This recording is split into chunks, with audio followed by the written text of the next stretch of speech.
The eviction notice did not land with a crash. It slid smoothly across the Thanksgiving table, stopping between the turkey and the cranberry sauce like just another side dish. My father smiled like a man fulfilling a moral duty. My brother sat completely still. They miscalculated the only person in the room who understood how dirty paperwork actually worked. Seconds later, a heavy knock on the door turned our family dinner into a sudden collapse. My name is Isla Carter. I am 34 years old, and I sat at the head of the long mahogany dining table inside the historic Savannah townhouse. I had lived within these ancient, groaning walls for 3 long years. I surrendered my independence, my social life, and my quiet evenings to become a full-time caregiver.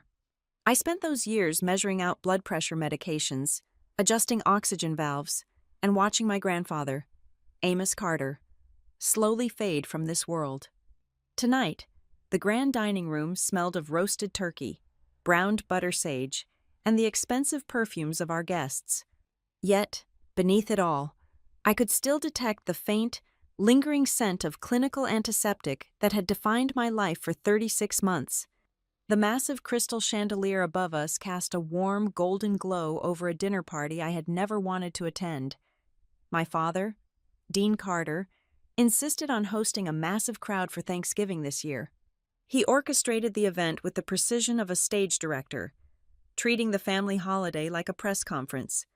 To his right sat my mother, Vivian Carter. She wore an emerald silk dress that draped perfectly over her shoulders, her posture rigid, her smile fixed and entirely devoid of warmth. To his left sat my older brother, Mason Carter, wearing a custom suit that could not hide the nervous twitch in his jaw. The rest of the table was filled with Dean and Vivian's hand-picked audience. There were 2 wealthy local real estate donors who regularly funded my mother's charity galas and foundation events. Next to them sat a sharp-suited man acting as a representative for Mason's private lender. A man whose presence at a family dinner felt incredibly inappropriate.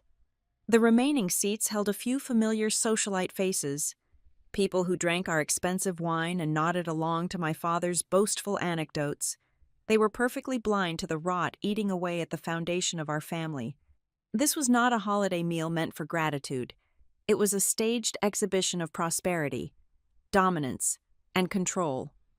We were halfway through the main course when the subtle shift in the room's atmosphere happened. The casual chatter about coastal property developments and upcoming winter galas began to die down.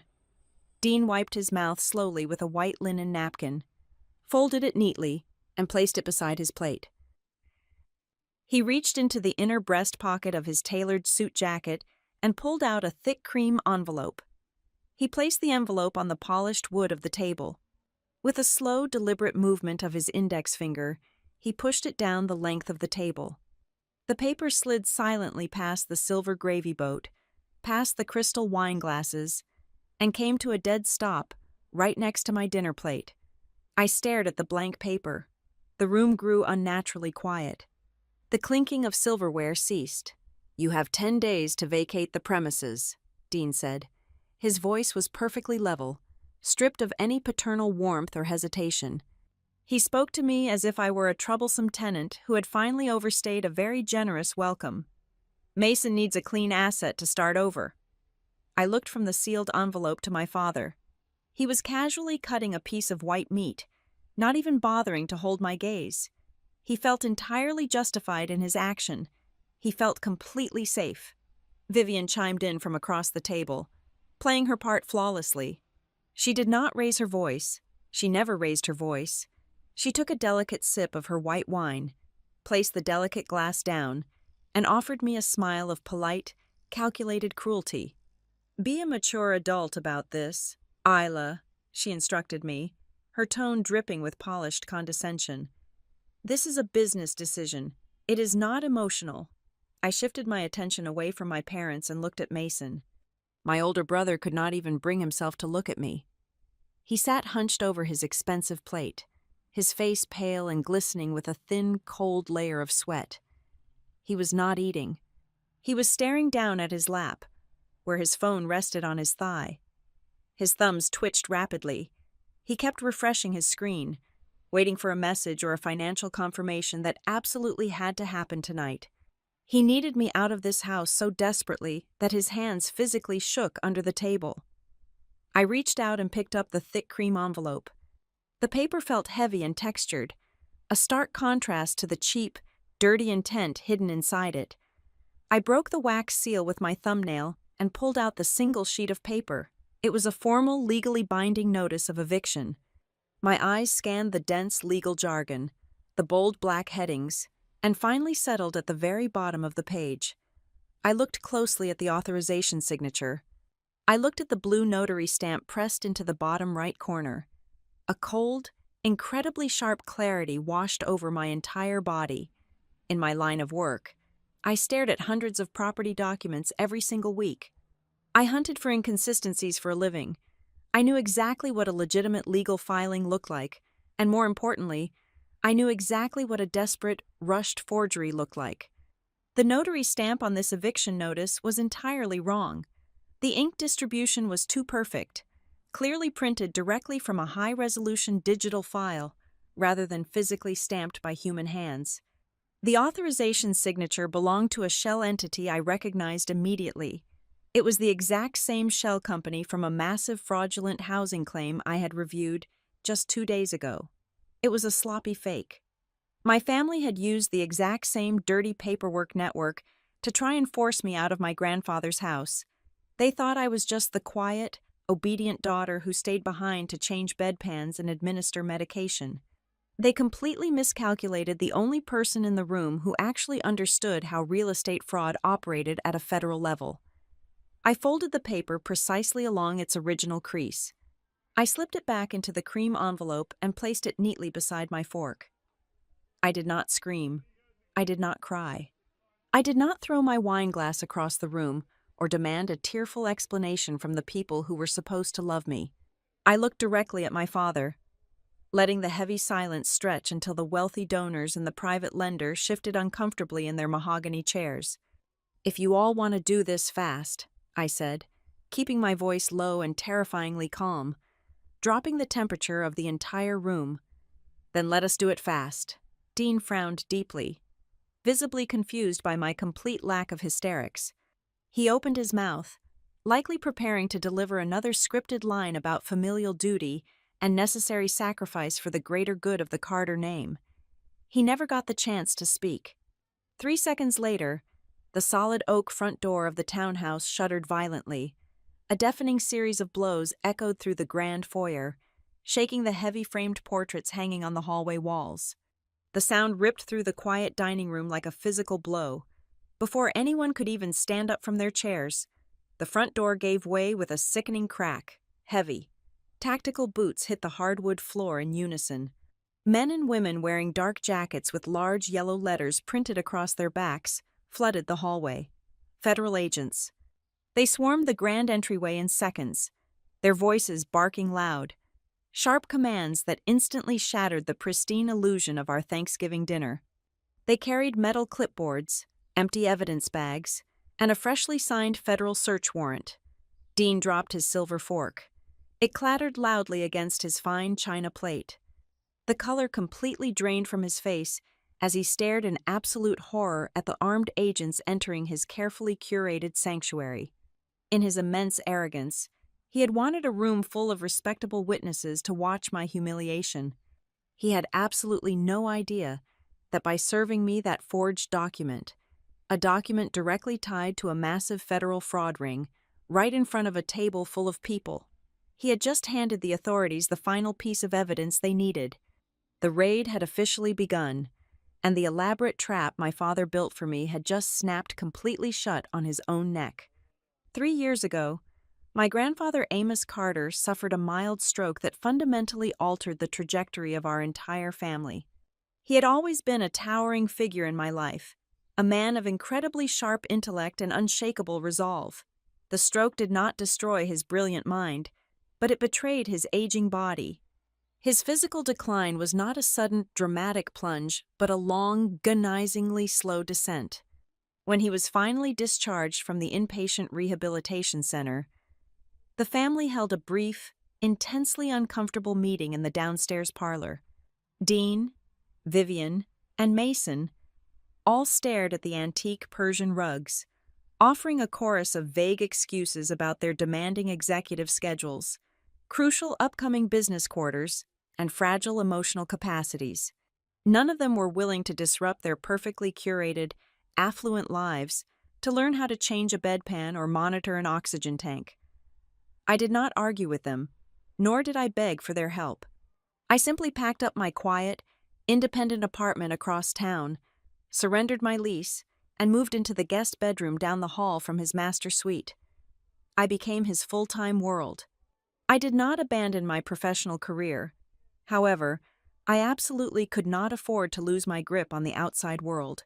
I fiercely maintained my full-time position at Marrow Field Recovery Services. It was a rigorous, deeply analytical job that required my complete focus. Our firm functioned as a highly specialized auditing unit for massive federal housing reimbursement programs. My specific daily role involved dissecting thousands of pages of paperwork submitted by external contractors and corporate property developers, constantly hunting for the subtle, microscopic signs of systemic fraud. I spent 40 hours a week staring at dual monitors, cross-referencing tax identification numbers, meticulously analyzing doctored site photographs, and tracing phantom supply chains to nowhere. I learned how to look for the cold lies hidden beneath the surface of perfectly legitimate-looking insurance claims. Every single evening, I brought my heavy work laptop back to the historic townhouse. I worked late into the night from a small wooden desk in the corner of my grandfather's room, the harsh blue light of the screen illuminating his sleeping face while his medical machinery hummed in the background. While I lived in a confined universe defined by sterile antiseptic wipes, rigid physical therapy schedules, and the rhythmic hiss of a breathing machine, my parents lived in a completely different reality. My father, Dean, was entirely obsessed with maintaining his public image as a paragon of local enterprise. He spent his days wearing immaculate tailored suits, aggressively shaking hands at regional commerce board meetings, and having expensive lunches with city planners. He expertly projected the noble, somber aura of a loving son who oversaw his dying father's twilight years with absolute grace and dignity. The reality behind closed doors was that he never spent a single dollar of his own money on care services and never sacrificed a single hour of his own sleep to help me. My mother, Vivian, operated on an identical plane of grand delusion. She was a permanent, glowing fixture in the city's high society, constantly organizing lavish charity galas and speaking passionately at podiums about the vital importance of community care and familial bonds. Yet, she treated the upstairs level of our own townhouse like a toxic quarantine zone. She would not risk wrinkling her expensive silk designer dresses to help me lift Amos out of his wheelchair so he could bathe. To my parents, the messy, visceral reality of illness and dying was simply an unsightly social blemish to be hidden away, completely outsourced to my tired hands so they would not have to look at it. There is absolutely no glamour in watching someone you deeply love lose their physical autonomy. It is a grinding, relentless marathon of physical and emotional exhaustion. I was the one who learned how to properly clean and dress a severe pressure ulcer to prevent a lethal infection.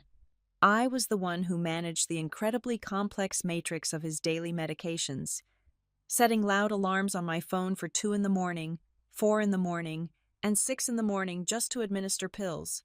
I was the one who spent countless freezing nights sleeping slumped against the hallway wall, sitting on the hard wooden floor, because I was too terrified to go to my own bed in case his breathing suddenly stopped in the dark.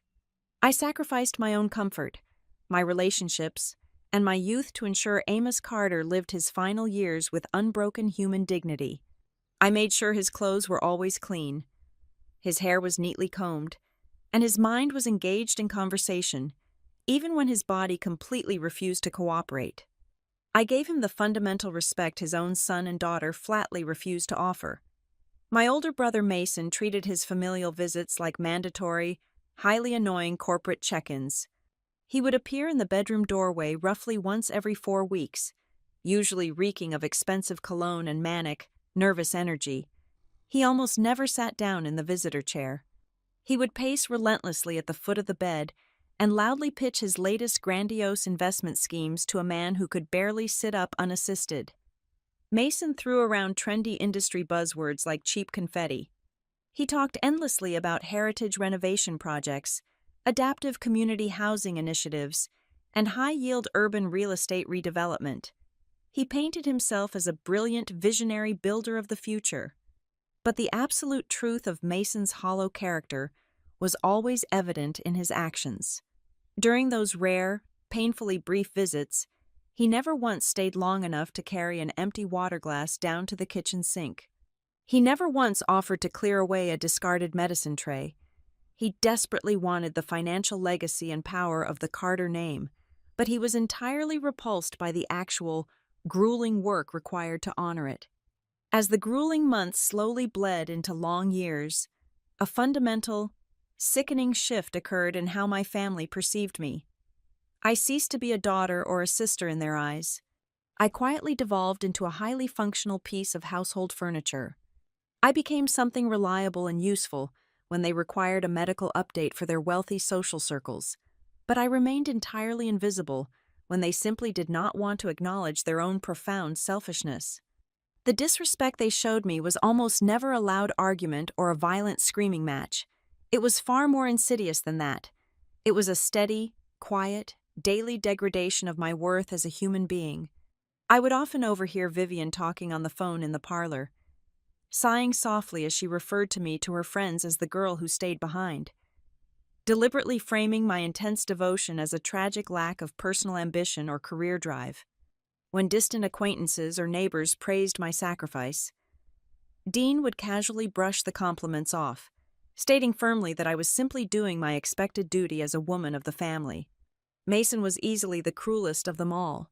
He would lean casually against the antique oak banister, survey the incredibly valuable historic property around us, and joke with a cold smirk that I was nothing more than a glorified night watchman, just guarding the primary asset for the people who would eventually put it to real use.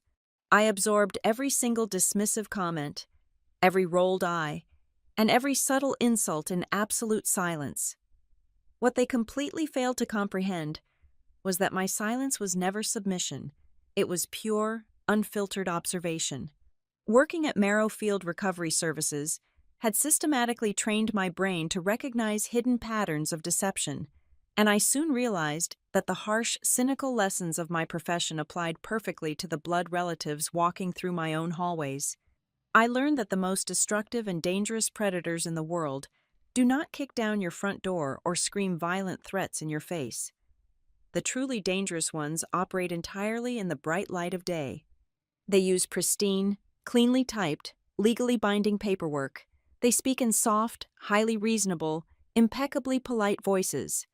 They expertly leverage their high social standing, their familiar faces, and their polished community reputations to completely camouflage their ruthless, greedy motives. My family was no different from the faceless corporate fraudsters I hunted on my computer screen every single day. They were just hiding their crimes behind the sacred concept of family. This toxic dynamic was exactly why the Thanksgiving dinner unfolded the way it did. My parents and my brother had spent 3 long years watching me endure. They watched me swallow my bone-deep exhaustion, bite my tongue to keep the peace, and prioritize my grandfather's care over my own righteous vindication. They had completely convinced themselves that I was a weak, passive victim, a broken woman who would always fold under extreme pressure just to avoid causing a public scene. They truly believed that if they presented me with a terrifying legal document in front of a dining room full of wealthy, judgmental strangers, the sheer, crushing weight of the social humiliation would instantly force me to surrender my ground. They thought I would quietly pack my bags, hand over the multi-million-dollar property without a fight, and walk away into the cold night so they could finally execute their massive financial schemes. They believed I would just swallow my pride one last time and disappear. That profound, breathtakingly arrogant underestimation was the single greatest mistake they would ever make in their miserable lives. The revelation did not arrive in a dramatic flash of lightning. It crept into my life through the blue glare of my dual monitors on a rainy Tuesday evening. I was sitting at my desk at the Marrow Field Recovery Services office, pulling a mandatory overtime shift to clear a massive backlog of post-hurricane reimbursement claims. My eyes were burning from staring at endless rows of spreadsheet data. The federal government had allocated hundreds of millions of dollars to rebuild coastal communities devastated by the recent storm seasons, and my department was the final barrier between those relief funds and the pockets of opportunistic vultures. I opened a file belonging to a mid-sized contracting firm requesting a payout of $250,000 for structural repairs on 5 residential properties. The paperwork looked pristine on the surface. The invoices were neatly itemized down to the last box of galvanized nails. But my brain, trained to detect anomalies in an ocean of numbers, caught a subtle repetition. The primary billing address for this specific contractor, and suddenly for 3 others I had flagged earlier in the week, was identical. I typed the address into the county property database to verify the zoning.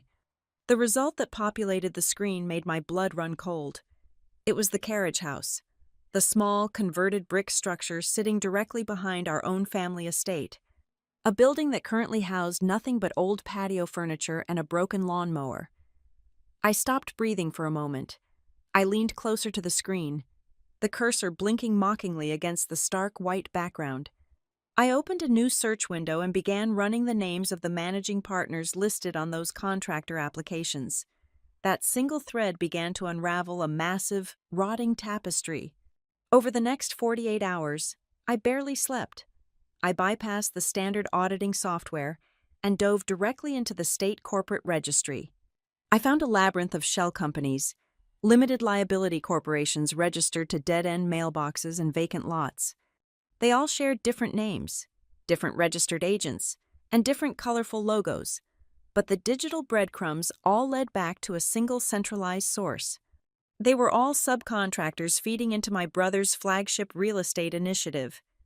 Mason called his grand vision a community housing recovery model. He had spent the last 2 years loudly boasting about it to anyone who would listen.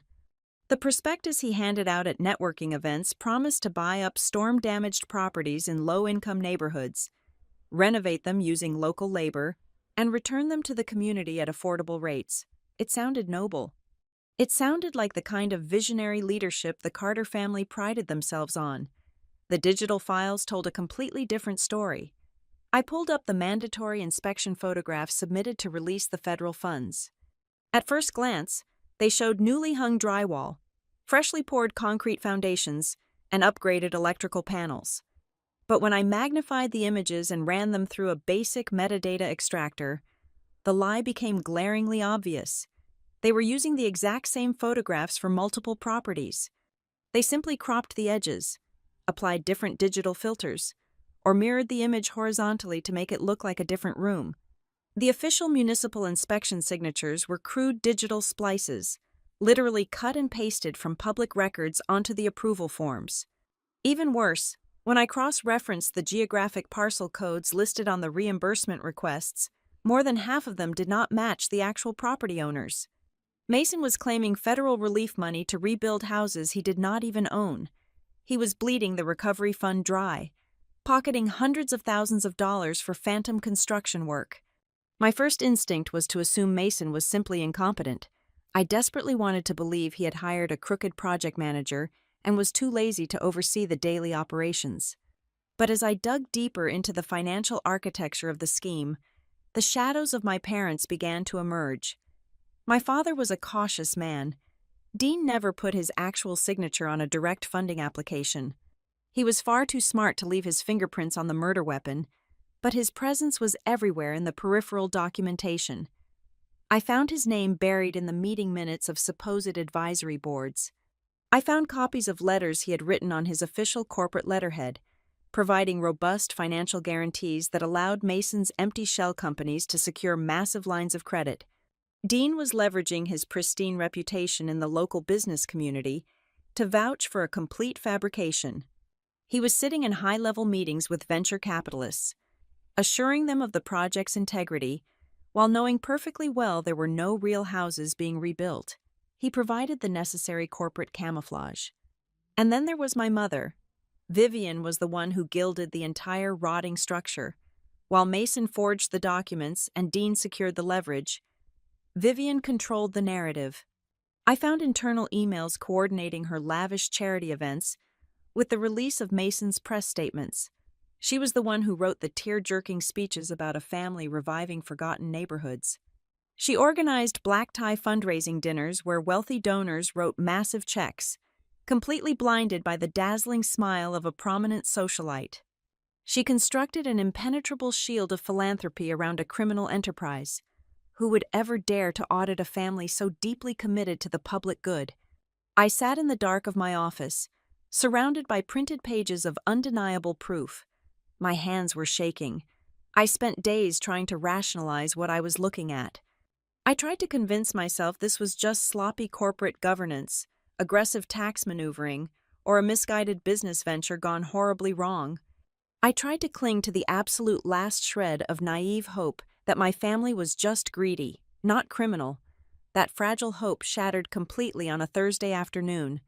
I was tracing the ownership structure of the final shell company, the one positioned to absorb the Savannah townhouse once I was out of the picture. I opened the digital incorporation charter to see who the acting manager was. My own name stared back at me. Right there, on the bottom of a fraudulent document designed to funnel dirty money through our family home, was an electronic signature mimicking my exact handwriting. They had forged my consent. They had made me an unwitting accomplice, a perfect fall guy if the federal investigators ever started asking questions. I was the quiet one, the exhausted caregiver, the perfect target to take the blame for the missing funds while they walked away clean. Suddenly, every single confusing interaction, every cold glare, and every impatient sigh over the last 3 years snapped perfectly into focus. The puzzle was complete. Their absolute desperation to get me out of the house had absolutely nothing to do with starting over or selling a valuable asset to pay off legitimate debts. They did not just want the property, they needed the property. The timeline on their fraudulent loans was running out. The federal audits were expanding. They needed to convert the historic townhouse into a vacant, completely clean, ready-to-trade asset to plug a massive hole in their collapsing scheme. And they could not do that with me living inside it, holding the keys, and answering the door. From that exact moment, sitting in the glowing hum of my office, a profound transformation took place inside me. The weeping, heartbroken daughter who just wanted her family to love her completely died. This was no longer a tragic story about a young woman betrayed by her neglectful parents and her arrogant brother. This was something entirely different. I was a woman looking at a sprawling, highly organized criminal syndicate that just happened to share my last name. They were using the beautiful facade of a respectable family and the tragic decline of a dying old man to camouflage a ruthless web of lies. They thought they had outsmarted everyone. They thought they had built an invisible machine, but they made one fatal, catastrophic error. They built their entire criminal empire using dirty paperwork, and they left it right in front of the one person who spent her entire life learning exactly how to read it. Contrary to the narrative my father aggressively peddled at his country club lunches, my grandfather was never confused during his final months. Dean loved to portray the old man as a fading, tragic figure, a mind completely lost to the ravages of age and illness. It was a convenient lie that allowed my parents to preemptively seize the moral authority over his estate in front of their wealthy peers. They needed society to believe he was incapacitated, so their eventual hostile takeover would look like an act of merciful administration. But the truth was a vastly different story. The physical body failing in that heavy oak bed was indeed fragile, but the intellect trapped inside it remained as sharp and unforgiving as cut glass. In the quiet hours of the night, when the rest of the world was asleep and the grand house settled into silence, he would talk to me. He did not ramble about the distant past or dwell on lost memories. He spoke with terrifying, clinical precision about property tax codes, generational wealth transfer, municipal zoning laws, and the complex legal liabilities surrounding his extensive real estate portfolio. He knew exactly what was happening outside his bedroom door. He could literally smell the desperation rolling off his own son and grandson. He understood the dark ambitions they harbored long before they ever dared to speak them aloud. The turning point happened on a hot Tuesday evening in late August, roughly 7 months before he passed away. The humidity outside was oppressive, pressing against the heavy window panes. Mason had stormed into the house unannounced, bypassing the formal greeting and marching straight upstairs. He paced relentlessly around the master bedroom, waving a thick stack of papers and demanding a signature on a document he claimed was just a routine, perfectly standard estate planning update. The argument that followed was low, bitter, and venomous. My grandfather flatly refused to sign anything. His voice was little more than a ragged, raspy whisper, but it carried the absolute weight of an undeniable command. Mason pushed harder, his tone turning desperate and threatening, revealing the frantic panic hiding just beneath his expensive suit. When he realized he was getting nowhere, Mason eventually threw his hands up in sheer disgust, muttered a vicious string of curses about stubborn old men ruining future progress, and slammed the heavy oak door so hard the antique crystal sconces mounted on the hallway walls vibrated. I rushed into the room immediately to check his medical monitors, fully expecting to find his heart rate skyrocketing dangerously. Instead, he was perfectly calm. His breathing was steady. He looked at me, his pale blue eyes remarkably clear and entirely devoid of fear, and told me to pick up the landline phone resting on the nightstand. He instructed me to call Naomi Pierce. Naomi was not the flashy, morally flexible corporate attorney my father kept on permanent retainer to clean up his messes. She was a brilliant, fiercely independent lawyer who had managed my grandfather's personal and business affairs for over 3 solid decades. She possessed a mind like a steel trap and knew the foundational legal history of the Savannah townhouse better than anyone alive, down to the original property deeds written over 1 century ago. She arrived the very next morning at exactly 9 o'clock, stepping through the front door with an aura of absolute authority. She did not come alone. She was accompanied by a quiet, incredibly serious man carrying a thick leather briefcase, whom she introduced as a senior fiduciary representative from an independent trust bank located 3 states away. They bypassed the parlor entirely, ignoring the luxurious downstairs rooms, and went straight up the sweeping staircase to the master bedroom. I tried to excuse myself, turning towards the door to give them privacy, assuming this was a highly confidential legal matter not meant for my ears. But my grandfather reached out and grabbed my wrist with surprising, desperate strength. He pulled me back. He ordered me to sit down on the small upholstered bench at the foot of his bed and listen carefully to every single word that was about to be spoken in that room. Naomi opened a massive file folder and began to speak in a hushed, deeply methodical tone that commanded absolute silence. She explained that the sprawling historic property we were currently sitting inside was no longer a simple, liquid asset. It had not been a liquid asset for a very long time. It was never going to be casually divided up, liquidated, and handed down through the generations like an antique pocket watch or a collection of old silver. Decades ago, anticipating the exact kind of vultures his descendants might become, my grandfather had quietly placed the entire estate into a highly specialized, fiercely guarded legal structure known as a conditional preservation trust. He had done this specifically to insulate the home from the reckless financial gambling and insatiable greed he saw festering in his own bloodline. The house belonged entirely to the trust, and the trust was strictly governed by an ironclad set of operational bylaws that neither Dean nor Mason even knew existed. They had spent years drooling over an inheritance that was already locked inside an impenetrable legal fortress. But what Naomi revealed next shifted the foundation of everything I understood about my future and my safety. Following my arrival as his full-time caregiver, and after quietly observing the utter callousness and subtle cruelty of his son and grandson over the past 36 months, my grandfather had directed Naomi to draft a drastic, highly classified amendment to those trust bylaws. He added a lethal, brilliantly constructed poison pill. The new stipulation was unequivocally clear and legally bulletproof. Any named beneficiary who attempted to use financial coercion, manipulated legal filings, forged housing documents, or initiated hostile, Deceitful actions to forcefully evict a lawful resident caregiver for their own personal gain would immediately trigger a catastrophic penalty. The moment such a hostile legal action was formally executed, that specific beneficiary would have their entire interest in the estate automatically and permanently suspended. There would be no warnings, no appeals, and no second chances. They would instantly lose absolutely everything they thought they were owed the very second they tried to play dirty. The mechanism went far deeper and was infinitely more dangerous than simply cutting an ungrateful child out of a standard will. It was actively designed to completely dismantle them if they chose to strike. Naomi explained that if the suspension clause was ever officially triggered, it would activate a devastating secondary protocol. A heavily sealed package of highly confidential documents currently sitting in a secure bank vault would be automatically unsealed and immediately dispersed.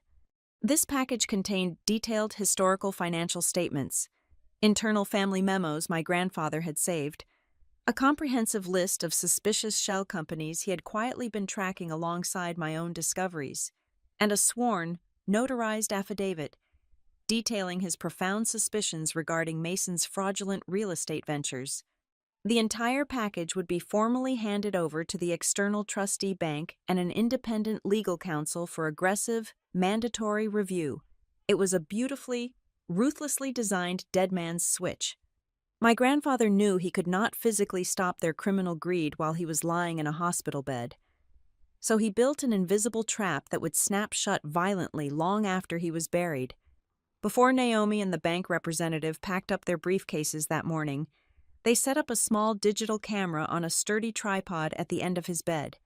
My grandfather sat up as straight as his failing spine would physically allow, smoothed the wrinkles on his collar, looked directly into the lens, and recorded a final devastating video declaration. I stood in the shadowed corner of the room and wept silently, tears streaming down my face as I watched him speak. He did not sound angry or bitter. He sounded profoundly heartbroken and incredibly weary. He meticulously detailed exactly why he no longer trusted Dean or Mason to protect the legacy he had spent his entire adult life building from the ground up. He stated clearly, with a steady voice, that a family legacy was not just about accumulating prime real estate, hoarding capital, or boasting at charity dinners. It was about preserving the fundamental dignity of the vulnerable people who lived within those walls. He knew exactly what kind of hollow, ruthless men he had raised, and he was using his final precious breaths to legally and morally disarm them. When the camera was finally turned off and the lawyers left the house, my grandfather called me over to his side.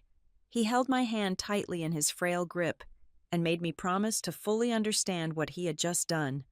He was not turning me into a wealthy heiress. He was not leaving me a massive pile of unearned money to run away with and start a new life. He had deliberately chosen not to make me the sole, outright inheritor of the entire estate, because doing so would have simply painted a massive, glowing target on my back and tied me up in vicious probate court battles for the rest of my natural life. Instead, he made me something far more powerful, far more untouchable. He made me the absolute key master. He granted me the exclusive legal authority to protect the foundational purpose of the property from the very people who shared our blood. He armed me with the only weapon capable of piercing their arrogant armor of wealth, manipulation, and high social privilege. Sitting in that quiet, sunlit bedroom, listening to the steady, rhythmic hiss of his oxygen machine, a profound sense of clarity washed over my entire being. I finally understood the incredible, terrifying weight of the gift he had given me. It was not just a shield of legal protection. It was a flawless, exquisitely patient mechanism for righteous retribution. I realized then that I did not need to spend my vital energy fighting them directly in the mud. I did not need to scream at them over the dinner table, or argue about fairness, or hire expensive lawyers to constantly block their aggressive, underhanded maneuvers. All I had to do was hold my ground and remain perfectly still. If the day ever came when my family decided to attack me using the wrong methods, if they ever let their arrogant, blinding greed push them to use dirty tactics or forged paperwork to force me out into the cold street, they would be the ones pulling the trigger on their own total destruction. They would activate the very mechanism designed to burn their empire to the ground. From that day forward, my role was no longer just a passive, exhausted caregiver enduring their insults. My role was to remain absolutely calm, keep my eyes completely open, and simply wait for them to press the button.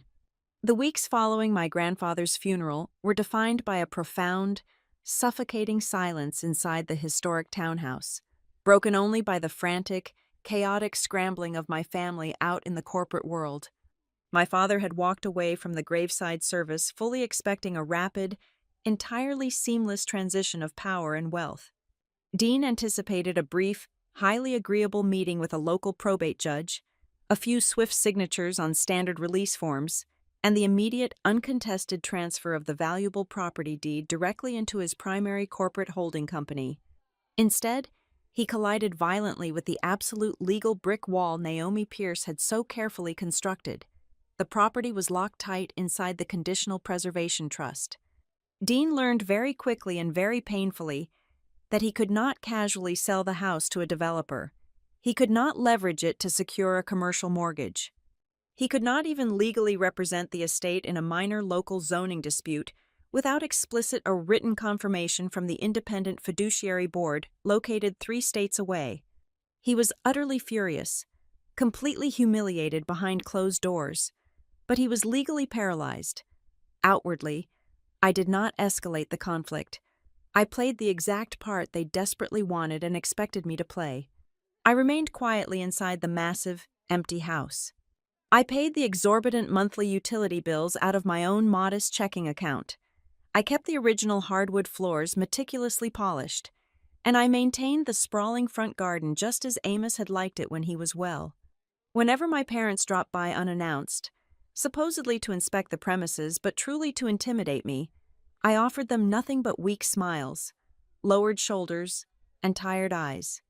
I let them believe I was simply a grieving, emotionally fragile woman clinging desperately to the fading ghosts of the past.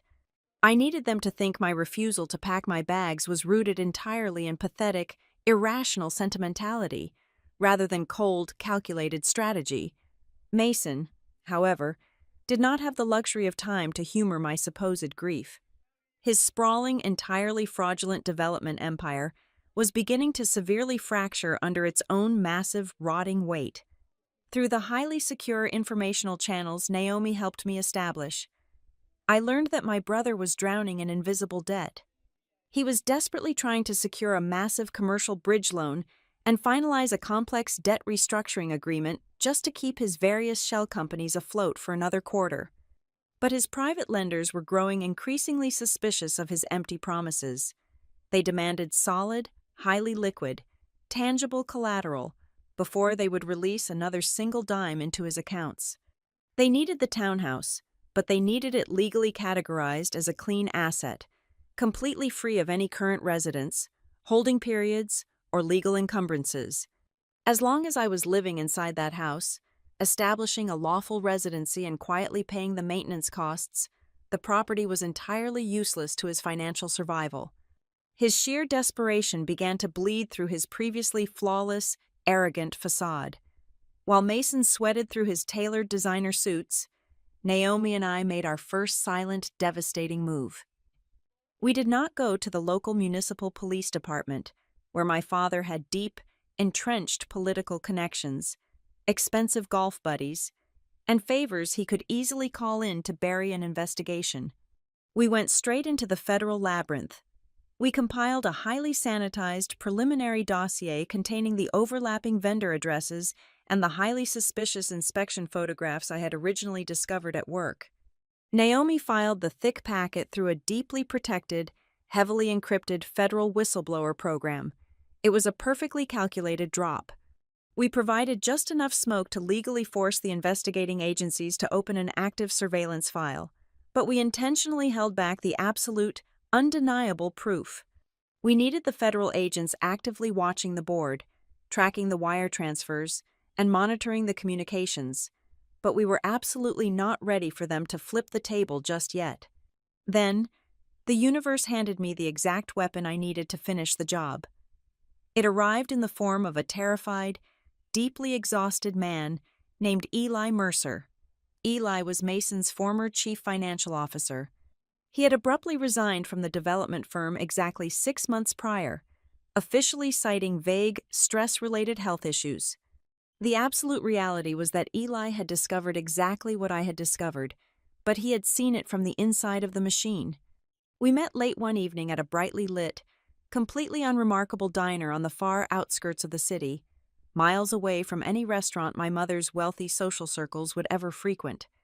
Eli slid into the cracked vinyl booth, looking like a man who had not slept a full night in half a year. His hands trembled as he held his coffee mug. He was completely terrified of my father's vast influence and my brother's explosive temper, but his crushing fear of serving 20 years in a federal penitentiary for financial crimes he did not commit had finally outweighed his corporate loyalty. Eli did not come empty-handed. He pushed a thick, heavy manila folder across the sticky diner table. Inside was a complete, unedited, entirely raw copy of the shadow ledgers Mason had systematically forced him to manipulate. I spent 3 solid hours sitting in that diner, drinking terrible lukewarm coffee, tracing the long columns of numbers with my index finger. The sheer scale of it was breathtakingly brazen. The fabricated material expenses recorded in Eli's backup ledger perfectly matched the exact dollar amounts of the fraudulent government reimbursement claims I had previously flagged at Marrowfield Recovery Services. It matched down to the very last cent. The loop was entirely closed.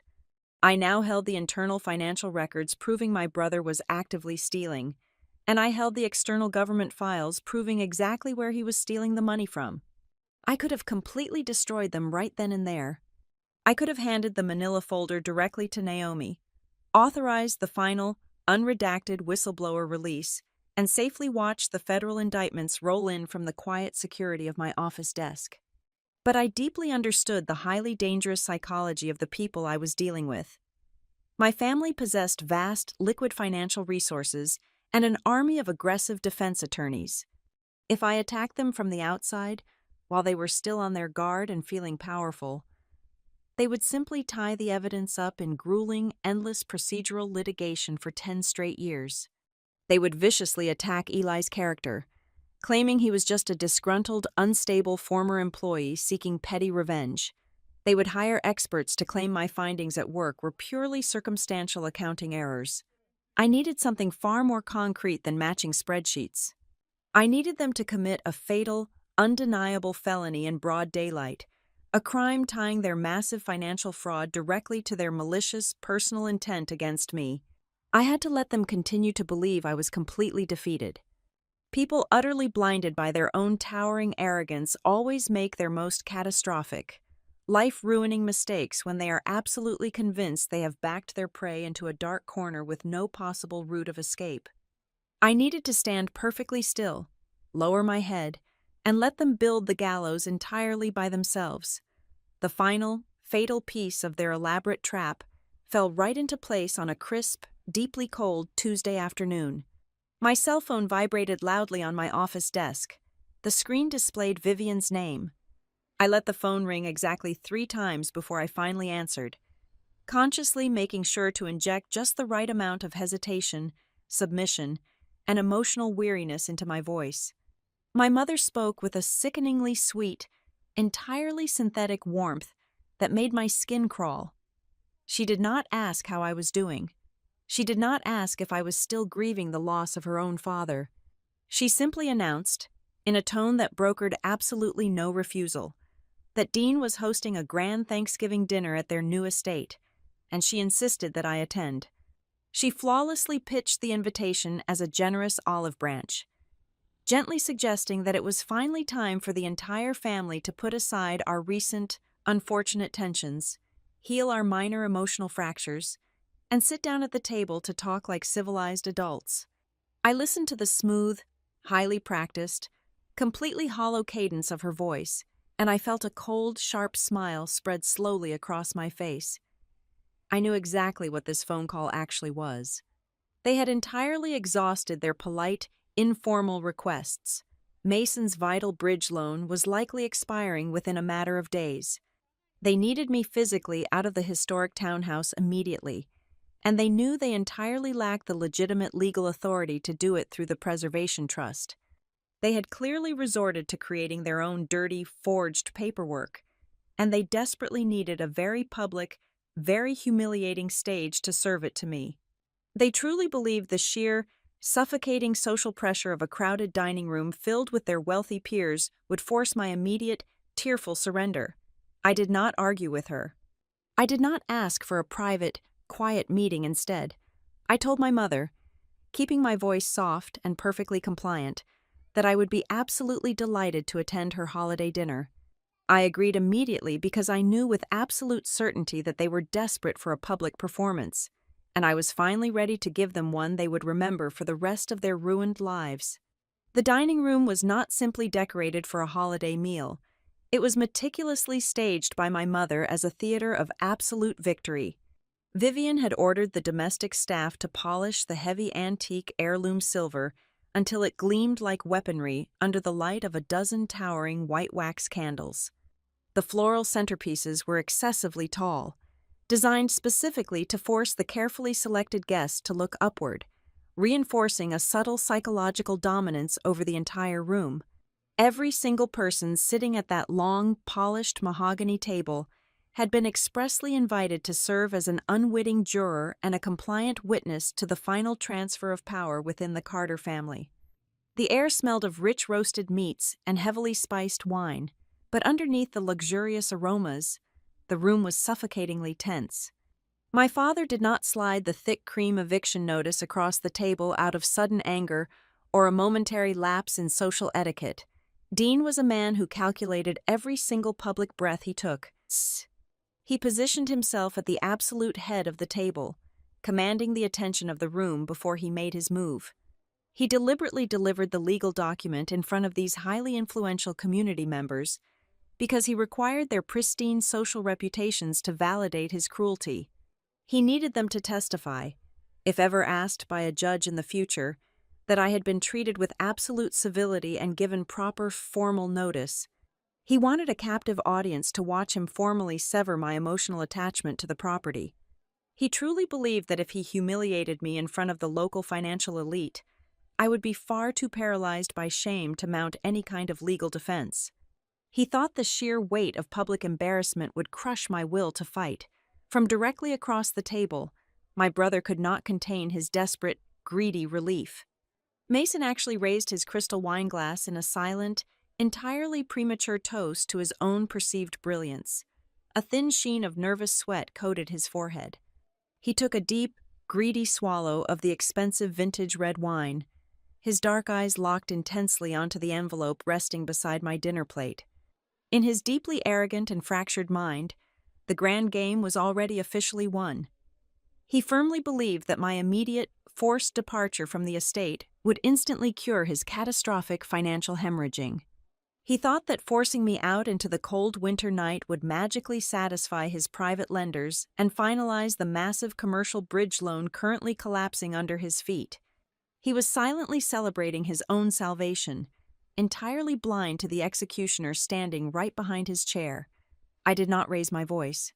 I did not give my family the satisfying, hysterical reaction they had all gathered to watch and mock. I simply looked down at the thick piece of paper resting on the wood.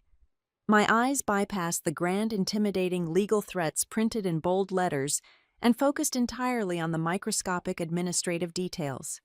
I saw the fraudulent blue notary stamp, a sloppy detail I had immediately recognized from my daily work. But then I looked much closer at the physical envelope itself and the fine print at the bottom of the page. I saw a faint, distinct watermark pressed deep into the expensive paper stock. I read a tiny alphanumeric internal tracking code printed along the very bottom right edge of the document. My breath went completely still inside my chest. My heart pounded a slow, heavy rhythm against my ribs. That specific sequence of letters and that exact watermark design did not belong to a legitimate local law firm. They did not belong to the county clerk. They belonged to a highly obscure, completely fabricated shell vendor. It was the exact same fake printing vendor listed hundreds of times in the fraudulent federal reimbursement files I had backed up at my office. It was the very same fake corporate entity Eli Mercer had highlighted in yellow marker inside his hidden financial ledgers. In that singular, breathtaking moment of supreme arrogance, my father had unknowingly committed legal suicide. By printing a domestic eviction notice through his hidden criminal network and officially serving it to me in front of half a dozen wealthy independent witnesses, he had effectively welded his petty family dispute directly to a massive federal fraud conspiracy. He had brought the poison directly into the house. I slowly lowered my hands beneath the heavy linen tablecloth. I unlocked my cellular phone by touch alone, feeling the familiar glass screen under my thumb. I opened a blank message directed to the secure number belonging to Naomi Pierce. I did not type out a long, dramatic explanation of the evening. I typed exactly 6 words. He used the exact same paperwork. I hit send. I slid the phone back into my pocket and finally looked up at my father. He was smiling. It was a benevolent, sickeningly patient smile. He opened his mouth, drawing in a breath to deliver a perfectly rehearsed, condescending speech about familial duty, business necessities, and moving forward toward a brighter future. He never spoke a single word of it. A massive, deafening impact struck the solid oak front door of the historic townhouse. The sheer physical force of the blow was so incredibly intense that the heavy antique picture frames hanging in the grand foyer violently rattled against the expensive wallpaper. A second, even heavier blow immediately followed, completely shattering the heavy wooden frame and splitting the heavy deadbolt right down the middle. The polished, perfectly controlled dining room instantly descended into absolute, screaming chaos. The tall wax candles flickered wildly and blew out as a sudden rush of freezing cold night air swept through the grand hallway. Men and women wearing heavy tactical gear, dark windbreakers, and utility belts flooded into the opulent entryway. The federal agents did not ring the doorbell. They did not ask for polite permission to enter the premises. They moved with terrifying, coordinated precision, fanning out across the entire first floor of the house in a matter of seconds. The lead agent, a tall woman with cold, entirely unsympathetic eyes and a heavy-duty metal clipboard, marched directly into the dining room. She did not introduce herself politely. She loudly and forcefully announced the execution of a federal search warrant. She explicitly authorized her team to initiate the immediate seizure of all personal cellular devices, corporate project files, offshore banking ledgers, encrypted storage drives, and any physical assets tied directly to the Carter Family Development Network. The wealthy donors and private lenders scrambled backward in sheer terror, their heavy wooden chairs scraping violently against the polished hardwood floor. My mother dropped her wine glass. The expensive crystal hit the edge of the table and shattered into 100 pieces, splashing dark red wine across the pristine white linen tablecloth like fresh blood. Mason froze completely in his seat, his face draining of all color until he looked like a corpse, his raised glass still hovering uselessly in the air as 2 armed agents stepped directly behind him. My father jumped to his feet, knocking his own chair backward. His face flushed a dark, furious, pulsating red. He pointed a trembling, manicured finger at the lead agent and screamed at the top of his lungs. He demanded to know who authorized this outrage. He yelled that they had absolutely no right to interrupt a private, sacred holiday meal. He desperately tried to control the narrative one last time, screaming that this was simply an internal family matter, a minor legal misunderstanding over an inheritance, and he aggressively demanded they leave his property immediately. The lead agent did not flinch. She did not step back, and she did not raise her voice to match his frantic panic. She looked down at the forged eviction notice resting peacefully beside my dinner plate. She picked it up, glanced at the fraudulent vendor code at the bottom, and then looked directly into my father's wide, panicked eyes. Her voice cut through the screaming room like a blade of solid ice.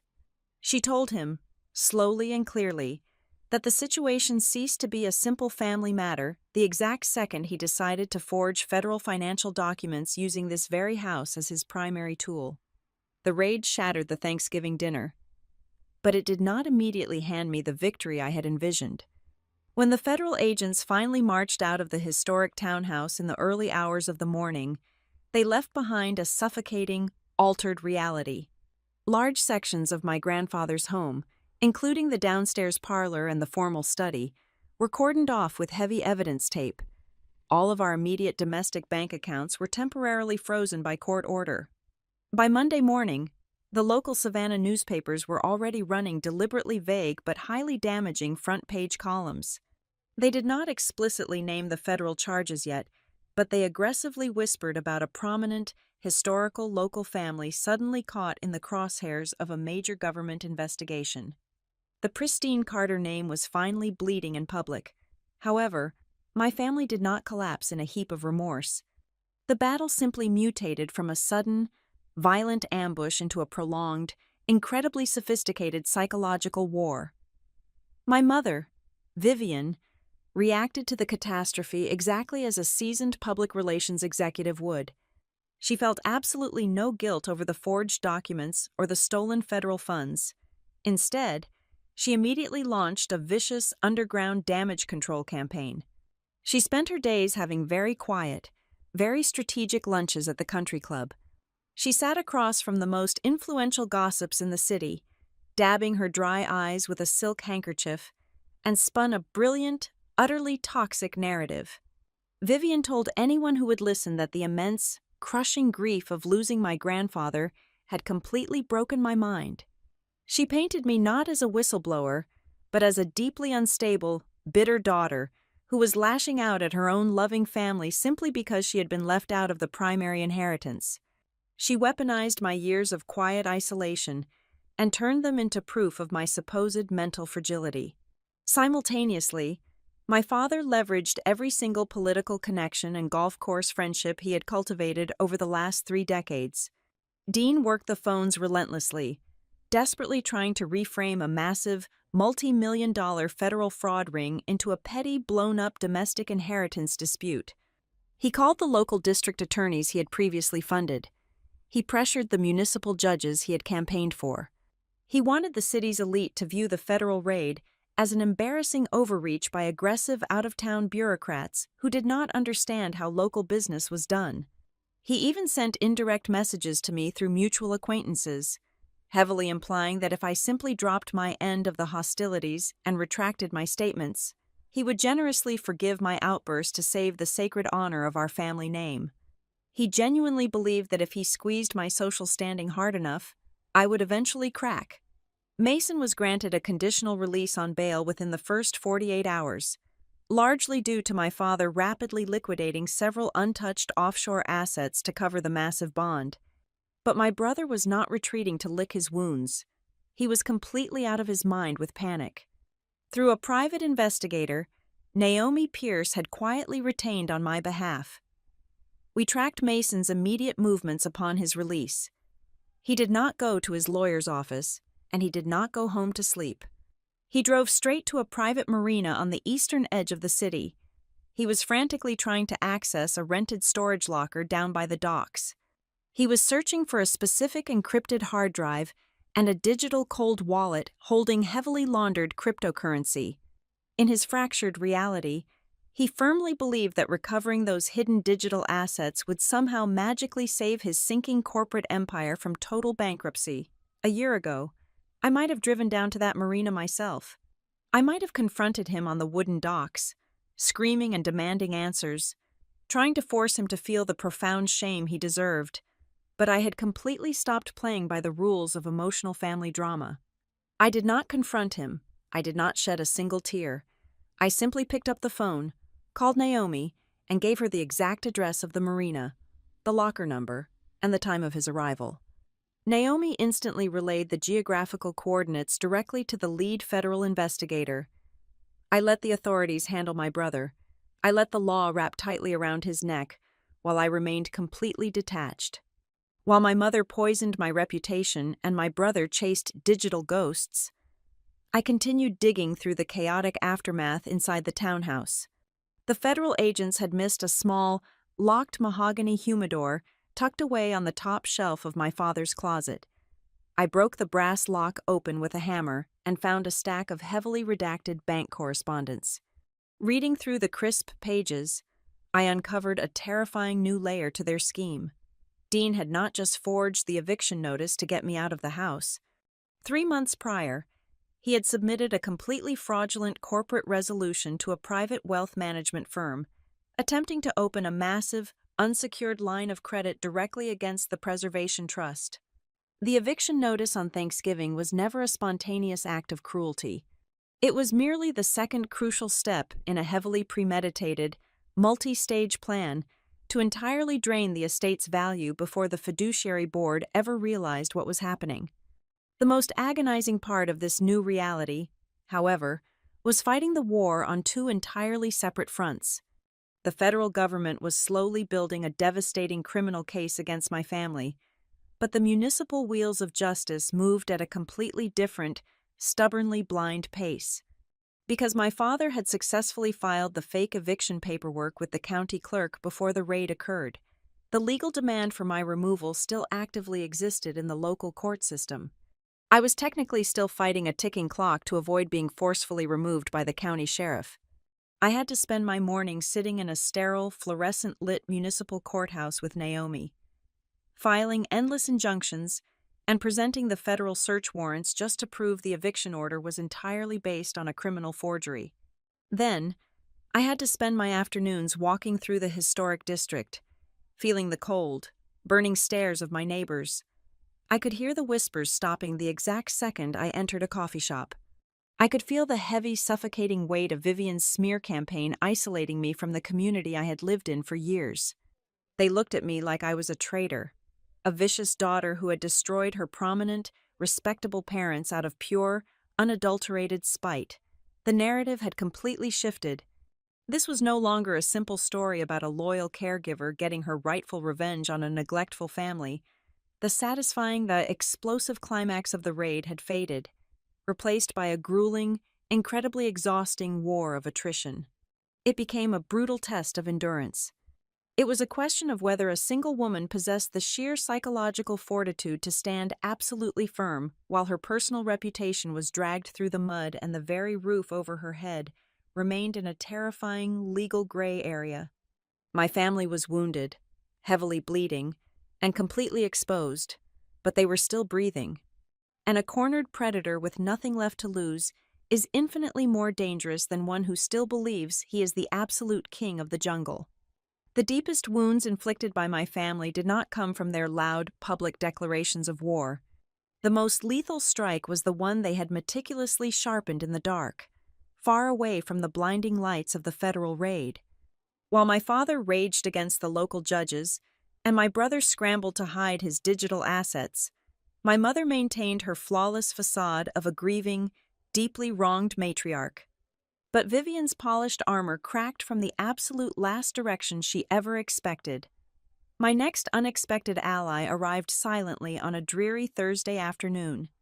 Her name was Claire Holt. For the past 12 years, Claire had been Vivian's indispensable personal assistant. She was the woman who organized the charity galas, managed the endless guest lists, and drafted the moving speeches my mother delivered to tearful audiences. Claire was entirely invisible by design, a quiet shadow taking meticulous notes in the corner of every opulent room. But even shadows have a breaking point. Claire had simply grown entirely sick and tired of typing beautifully polite words to cover up actions that could not be described as anything less than pure evil. We met in the back of an independent bookstore across town. Claire did not waste time with pleasantries. She handed me a heavy leather tote bag containing a thick stack of printed email drafts, internal fundraising scripts, and most importantly, a prepaid cellular device my mother used exclusively for her private coordination. Scrolling through the messages on that cheap, plastic screen, the absolute myth of Vivian Carter's blissful ignorance completely disintegrated. She was not a passive wife looking the other way while her husband and son committed financial crimes. My mother was the active, brilliant architect of their humanitarian disguise. She had personally drafted the fake operational timelines. She had explicitly instructed Mason on which specific charitable buzzwords to use to bypass the federal grant review boards. But the printed emails contained a revelation far more venomous than her complicity in the real estate fraud. Buried in an exchange between my parents was a secondary contingency plan, so unbelievably malicious it made the Thanksgiving eviction notice look like a mere slap on the wrist. I discovered that throwing me out of my grandfather's house was only the first half of their intended punishment. Once I was homeless and legally severed from the estate, Dean and Vivian planned to utterly destroy my professional career before I could ever mount a legal retaliation.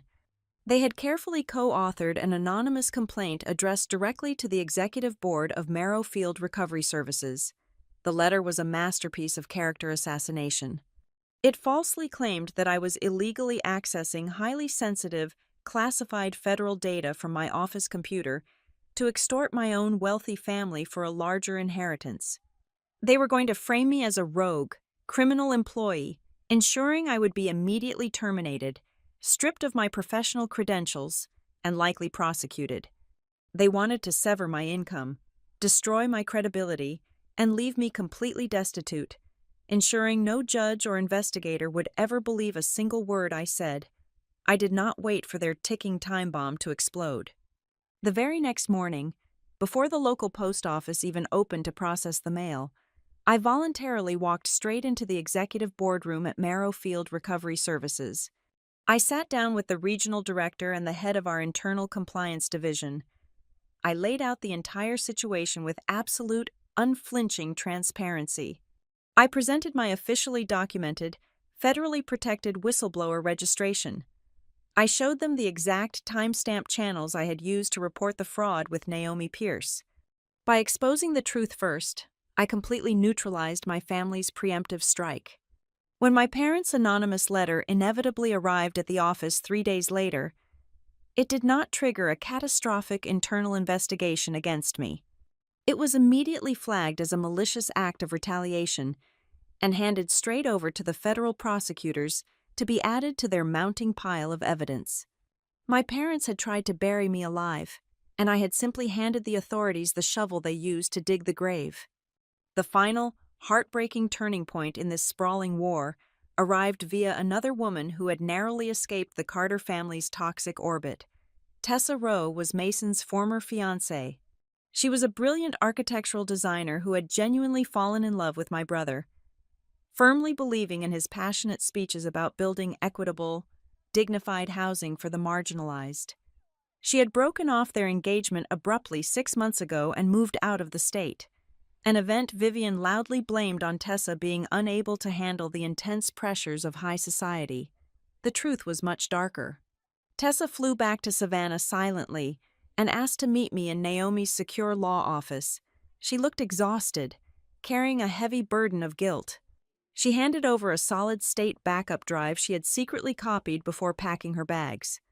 Tessa explained that she had discovered Mason was using highly manipulated spreadsheets and phantom building materials to cover up construction sites that had never actually been completed. He was pocketing the federal money meant for the walls and the roofs, leaving the physical structures completely hollow.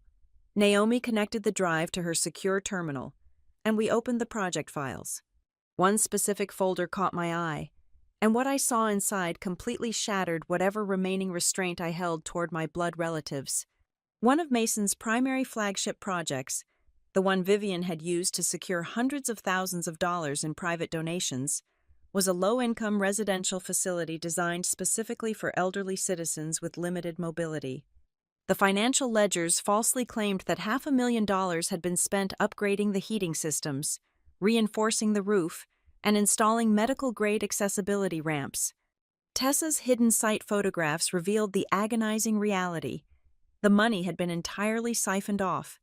The elderly residents were living under an actively leaking roof. Their central heating system was fundamentally broken, leaving them to freeze during the winter months. The accessibility ramps were made of cheap, rotting wood that violated every single safety code in the city. My brother and my parents had stolen from the poorest, most vulnerable people in our society. They had lined their own luxurious pockets with the money meant to keep fragile grandmothers and grandfathers warm and safe. I thought about my own grandfather, Amos. I thought about the 3 years I spent carefully managing his oxygen and ensuring he lived his final days with absolute dignity. My family had watched me do that grueling work, And then they had turned around and actively condemned dozens of other elderly people to suffer in freezing, rotting buildings just so Mason could afford another custom-tailored suit and Vivian could host another lavish dinner party. Sitting in that law office, staring at the photographs of those broken, forgotten homes, something fundamental shifted permanently inside my soul. My core motivation completely evolved. This bitter war was no longer just about preserving my grandfather's historic townhouse. It was no longer about proving to my arrogant father and cruel brother that I could outsmart them. This was no longer a personal family grievance. I wanted to completely tear down the entire rotting system of hypocrisy they had built. I wanted to expose the smiling, wealthy monsters who drank expensive champagne while actively profiting from the absolute helplessness of the weak. I was going to use every single weapon my grandfather gave me, not just to defend my home, but to burn their fraudulent empire completely to the ground. The federal evidence files grew from a few manila folders into towering stacks of banker boxes, and my father abruptly shifted his entire survival strategy. Dean was a man who understood the cold mathematics of a sinking ship. He realized with terrifying clarity that a blanket denial was no longer a viable defense. The paper trail was simply too dense, the testimonies from Eli and Tessa too utterly damning. So, without a single shred of paternal hesitation, Dean decided to throw his only son directly into the fire. He transitioned from outraged innocence to a sickening display of cooperative transparency. He scheduled private meetings with the federal prosecutors, adopting the deeply sorrowful persona of an aging patriarch who had been completely blinded by a father's love. He aggressively painted Mason as a reckless, greedy rogue actor who had manipulated the family's pristine corporate infrastructure to run a massive fraud entirely behind his back. Dean was perfectly willing to let Mason serve 20 years in a federal penitentiary if it meant he could secure a quiet immunity deal and walk away with his own freedom intact. But Dean knew his fabricated defense still had one massive, unpredictable liability. He knew I held the missing pieces of the puzzle. Late one Tuesday evening, my father requested a highly confidential meeting. We did not meet in a lawyer's office or a public restaurant. He ambushed me in the dimly lit parking garage beneath Naomi's building, stepping out from the shadows of a concrete pillar. He looked older, his tailored suit hanging a little looser on his frame, but his eyes were still burning with that same arrogant calculation. He offered me what he boldly called a family compromise. He promised to formally withdraw the municipal eviction order. He promised to sign a legally binding addendum to the Preservation Trust, guaranteeing my absolute uncontested right to live in the historic Savannah townhouse for the rest of my natural life. In exchange, he asked for a minor favor. He just needed me to officially recant my whistleblower statements to the federal investigators and quietly lose the backup ledgers I had acquired from Eli Mercer. He wanted me to testify that I had been confused by the complex accounting software at work. I stood in the cold, echoing garage, and stared at him in complete disbelief. It was the most profoundly insulting offer of my entire life. Dean truly believed that my entire crusade, the agonizing months of investigation, the sheer terror of the federal raid, and the heartbreaking realization that they had stolen from the elderly, was all just a petty negotiation tactic. He thought I was just throwing a tantrum because I wanted a free house. He was treating justice, accountability, and the suffering of vulnerable people like a cheap bargaining chip in a real estate transaction. I did not even dignify his offer with a verbal rejection. I simply turned my back and walked to my car, leaving him standing alone in the dark. Upstairs in the brightly lit office, Naomi Pierce was methodically preparing for a brutal, two-front war. The legal battles were converging into a massive, simultaneous collision. On one side, we had the upcoming municipal probate hearing regarding the property and the administrative control of the trust. On the other side, the federal criminal proceedings were rapidly entering the plea agreement phase. Naomi was a maestro conducting a symphony of destruction, ensuring that every piece of evidence we submitted to the local judge was flawlessly synchronized with the federal indictments. While Naomi built her impenetrable legal fortress, I sat quietly in the corner of her office and finally opened the very last sealed envelope my grandfather had left for me. Amos had entrusted this specific letter to Naomi, with strict instructions that I was only to read it when the final battle was entirely unavoidable. I carefully broke the wax seal and unfolded the thick paper. His handwriting was shaky, a stark visual reminder of his failing health, but the words were incredibly sharp. He wrote that he knew my father and my brother would eventually force my hand. He knew the burden he had placed on my shoulders was unimaginably heavy. But the most crucial sentence in the entire letter fundamentally shifted my perspective on the impending war. Amos wrote that if the day ever came where I had to choose between preserving a beautiful, historic building and preserving the righteous purpose of that building, I must always choose the purpose. He reminded me that the townhouse was just wood, stone, and antique glass. The true legacy of the Carter family was not the physical property, but the dignity and protection it was supposed to provide. That single, profound realization severed my final emotional tether to the brick and mortar of the estate. I stopped entering the final stage of this war with the desperate mindset of a woman trying to keep her house. I no longer cared about owning the mahogany dining table or the antique crystal chandeliers. My only remaining goal was to categorically prove that the historic townhouse could never again be used as a financial weapon by the very people who exploited its legacy. The next morning, Naomi called me to her desk with a triumphant gleam in her eye. She had spent the entire weekend digging through the massive dump of financial records seized during the Thanksgiving raid. She had found the fatal, undeniable link that would completely destroy Dean's attempt to play the innocent victim. Naomi traced the specific payment invoice for the printing of the fraudulent eviction notice. The exact order for that thick cream envelope and the custom watermark had been paid for via a direct wire transfer. That transfer originated from the exact same shell vendor bank account used to funnel the stolen federal reimbursement funds. Dean had used the stolen government money to pay for the fake legal document he used to evict his own daughter. The two crimes were now legally, undeniably fused together. The situation escalated exponentially 3 days later, when the federal investigators finally cracked the security on the storage locker Mason had desperately tried to access at the marina. The contents of that locker completely obliterated my father's defense strategy. Inside a heavy metal safe, the agents found the physical, custom-made rubber notary stamp used on my eviction notice. They found thick stacks of blank municipal inspection forms, already pre-signed by the fake corporate directors. They found a series of digital hard drives, containing the raw, unedited photographs of the low-income housing projects before they were digitally altered to look repaired. But the absolute nail in the coffin was not a digital file. It was a physical, leather-bound accounting ledger kept entirely in my father's distinct, cursive handwriting. Dean had been meticulously recording the exact cash distributions from the shell companies, tracking exactly how much stolen federal money was being routed into his own offshore retirement accounts. He was not a blind, trusting father manipulated by a rogue son. He was the chief financial architect of the entire criminal syndicate. The walls were completely closing in on them. They had absolutely nowhere left to run, no politicians left to bribe, and no fake charities left to hide behind. The reality of their impending destruction finally broke my mother's flawless facade. Vivian ambushed me outside the municipal courthouse on a rainy Thursday afternoon, just days before the final trust hearing. She looked completely shattered. Her expensive designer coat was soaked from the rain. Her perfect hair was ruined, and her makeup was running down her cheeks.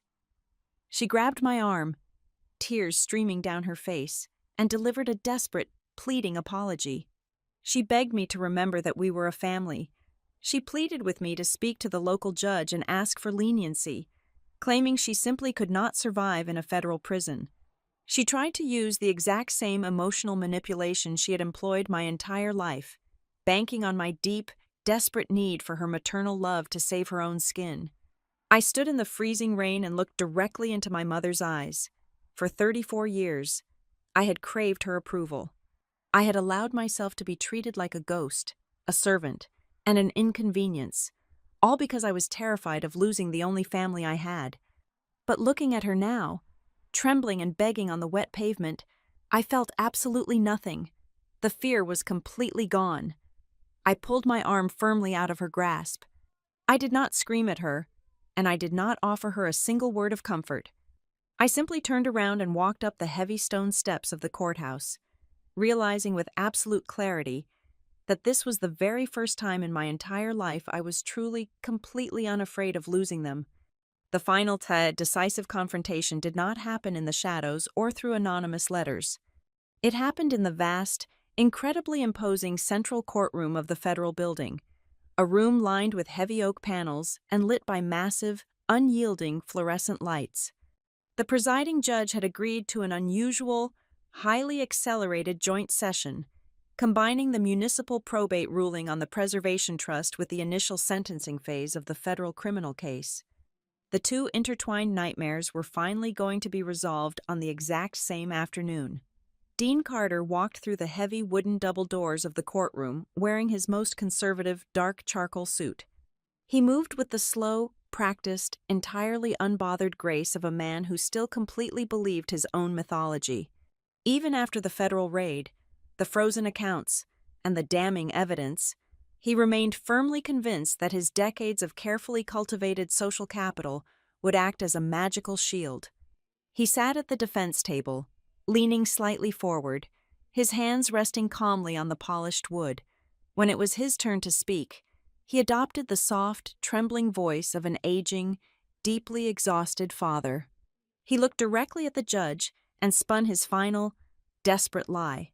He painted himself as a naive, overly trusting man who had simply been swept up in the aggressive, modern ambitions of his young, reckless son. Vivian sat right behind him in the front row of the gallery, playing the perfect supporting role.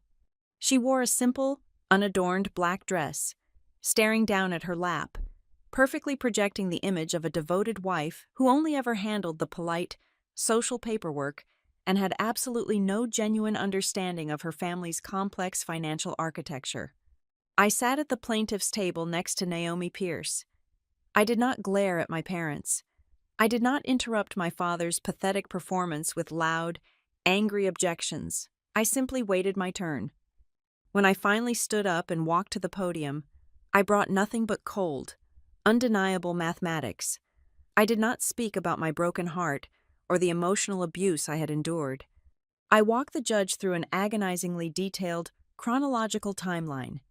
I presented the exact dates of the forged signatures, cross-referencing them with the specific wire transfers originating from my father's hidden accounts. I systematically demonstrated exactly how they had attempted to weaponize the historic townhouse, turning my grandfather's sanctuary into a crucial, load-bearing pillar for their sprawling, intentional federal fraud scheme. Then, Naomi stood up and delivered the first killing blow. She approached the bench and formally submitted the encrypted video file Amos had recorded on that hot August morning. The massive screens mounted on the courtroom walls flickered to life, and suddenly, my grandfather's face looked down upon the silent room. His voice, raspy but filled with absolute, uncompromising authority, echoed off the high ceilings. He looked straight into the camera and stated, with devastating clarity, that he was granting me the absolute administrative control of the Preservation Trust. He explicitly clarified that he was not choosing me because I was weak, obedient, or easily manipulated. He chose me because he knew I was the only person in his bloodline who possessed the moral fortitude to protect the true, foundational value of the estate from the vicious, consuming greed of his own son and grandson. The judge, a man known for his incredibly low tolerance for white-collar deception, did not hesitate. He ruled immediately from the bench. He legally declared the Thanksgiving eviction notice completely null and void. He struck down every single fraudulent corporate resolution Dean had attempted to file against the estate. And then, he explicitly activated the lethal poison pill Amos had so carefully designed. He formally stripped Dean and Mason of all their remaining conditional beneficiary rights. They were permanently, legally exiled from the Carter estate due to their documented use of coercion and forgery to seize control. The room barely had time to process the magnitude of the probate ruling before the lead federal prosecutor stood up to deliver the final strike. The prosecution laid out a seamless, unbreakable chain of physical and digital evidence connecting the local family dispute directly to the massive federal conspiracy. They presented the printing receipts from the shell vendor, the forged notary stamp recovered from the marina safe, the internal emails detailing Vivian's public relations cover-up, and finally, the meticulously handwritten cash ledger detailing Dean's offshore accounts. The sheer, overwhelming weight of the evidence finally broke the weakest link in the chain. Mason, sitting at the far end of the defense table, completely shattered. The arrogant, visionary developer devolved into a terrified, sobbing child, desperate to shave even a few years off his impending federal sentence. He turned entirely on his own father. Mason stood up in open court and loudly confessed that the entire Thanksgiving eviction stunt had been Dean's explicit master plan. He admitted that Dean deliberately handed me the forged document in front of those specific wealthy guests to artificially generate a verified public timestamp. They needed independent witnesses to prove to their private lenders that the house was actively being cleared, a desperate, final requirement to finalize a massive, fraudulent commercial loan that very same night. Vivian sat completely frozen in the gallery, the carefully constructed armor of her genteel, Southern charm evaporated into thin air. I watched the few remaining wealthy socialites and country club friends who had bothered to attend the hearing slowly quietly stand up and slip out the heavy wooden doors at the back of the courtroom. They abandoned her the exact second her toxicity became public record. She was left sitting entirely alone, surrounded by empty wooden benches, finally forced to stare directly at the absolute, naked truth of her own ruined life. The final disposition of the estate was settled that afternoon. The historic Savannah townhouse did not become a luxury condominium development.